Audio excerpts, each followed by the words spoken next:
xisbul xaakimka talada dalka Soomaaliland haya kulmiye ayaa loolan adag iyo ismaandhaaf maalmihii ugu dambeeyay ka dhax oognaa kadib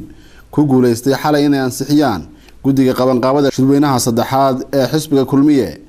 kaasi oo xubno cusub lagu soo kordhiyay isla markaasina kororsiimo lagu sameeyay tiradii hore ee guddiga fulinta xisbiga kulmiye iyadoo heshiiskaasina isla xalaytaba uu si weyn u soo dhaweeyay madaxweynaha jamhuuriyadda Soomaaliland mudane Axmed Maxamed Maxamuud Silaanyo fadhi saacado badan qaatay hoggaanka xisbiga iyo xubnaha guddiga fulintu ay ku yeesheen galinkii dambe ee shalay ayaa laga soo saaray go'aano lagu soo afjaray khilaafka ka dhax oognaa xubno wasiirra iyo mas'uuliyiinta sarsare ee xisbiga kulmiye oo ay wehelinayeen aqlabiyadda guddiga fulintu kuwaasi oo isku maandhaafsanaa ansixinta 19 xubnood oo gudoomiye Muuse Biixi Cabdi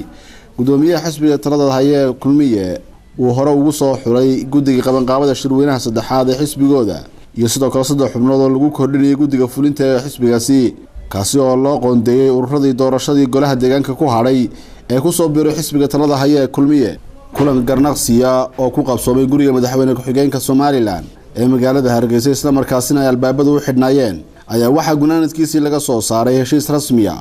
oo dhinacyada isku haya siyaasadda xisbiga ay ka gaadheen labada qodob ee xudunta u ahaa khilaafkooda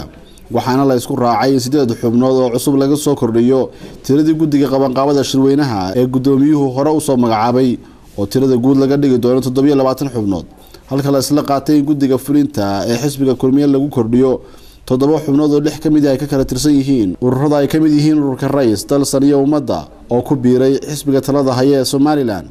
iyo xubno loo qoondeeyay beesha ka soo jeeda gobolka Sool arrintanina waxay soo afjaraysaa khilaaf baan oo maalmihii ugu dambeeyay ka taagnaa mas'uuliyiinta sarsare ee xisbiga talada haya ee kulmiye iyo qaar kamid ah golaha wasiirada waxaana arrintan si weyn u soo dhaweeyay madaxweynaha Soomaaliland